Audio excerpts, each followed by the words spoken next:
welcome back to the channel. So we got rained out again this weekend, so I decided might as well do another video on HB tuners.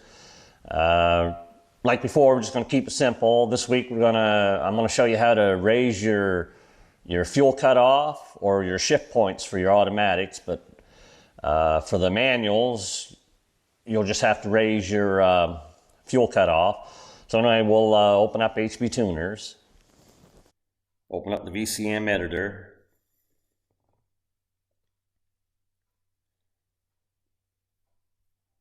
Okay, so we're going to load up a completely stock tune.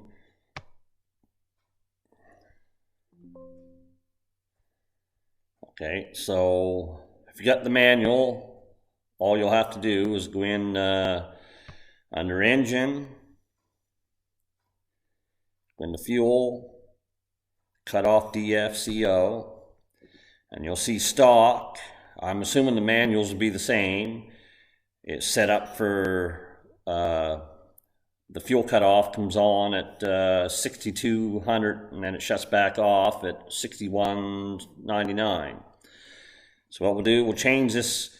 We'll say you want to start shifting at 6200 RPM. So you got to raise this, because the stock shift points for the automatic is actually 6,000, but the rev limiter is set for 6,200, just so that you don't hit it. Because sometimes it will go a little above 6,000 when it shifts, sometimes a little below.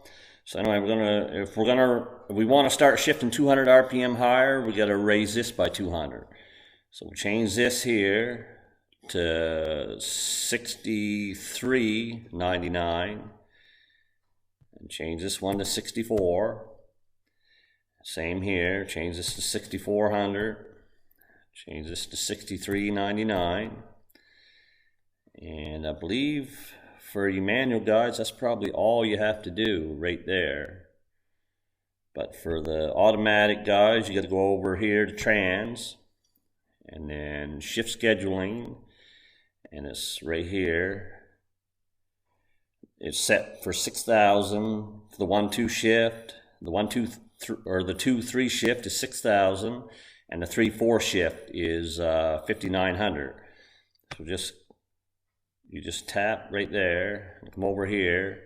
We want it to go 200 higher, so we'll just hit plus, and it raises them all. That's 6,200, 6,200, 6,300, or 6,100. Sorry. Go out of that. You got to change all three of them. Actually, what you can do is you can just right click there and then hit the left click, or whatever you call it, I don't know. Anyway, we just copied that and we'll go over here and we'll paste. See, change them all the same. Go here, paste.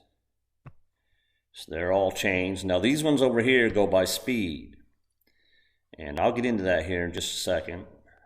But from my experience, these aren't quite as important as these. It normally tries to hit these, but once in a while it does shift a little sooner, and I'll show you what else I did. So anyway, that there's it for raising your shift points on an automatic, or raising the fuel cutoff for a manual. But I'm going to go in here and do a compare. Okay guys, I should be more clear here. With the manuals you just have to raise the fuel cutoff, but with the automatics you have to do both. Raise the fuel cutoff plus go into the transmission part of it and change the shift points. Anyways, we'll compare the two tunes here. Okay, so this is what it is stock. These are the shift points. And over time, what I did is I raised these up, because I got my shift point set for 6,200.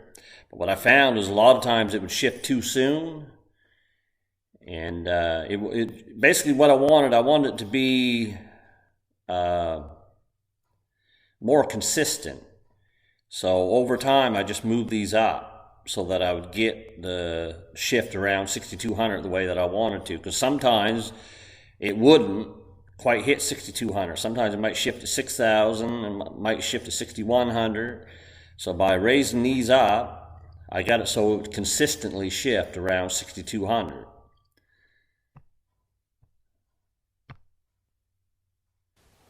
Okay, there's one other thing I want to show you. On the last video I made on how to keep from getting a check engine light on your, after putting a set of long tube headers on. What I didn't take into consideration is that the 2001, 2002 are a little bit different than the 98 2000. The 2001, 2002 don't have an EGR on them. So anyway, we'll go back into HB Tuners. I just want to show you something. Most of you guys probably figured it out anyway, but just in case. Okay, so we go into engine diagnostic. And so this here is a completely stock tune. So something that I neglected to mention, okay, right here. Exhaust gas recirculation flow. This is for the EGR valve. See, they're not checked off on mine because 2001, 2002 didn't have one. If you guys got the earlier cars and you put on long tube headers, chances are you're going to be removing the EGR because I think most of them long tubes don't actually have a feed for the EGR. So what you'll have to do is uncheck all these if you got the earlier cars. Otherwise, you'll get a check engine light. Anyway, guys, like I said, I just want to keep it simple. Thanks for watching, and we'll catch you in the next one.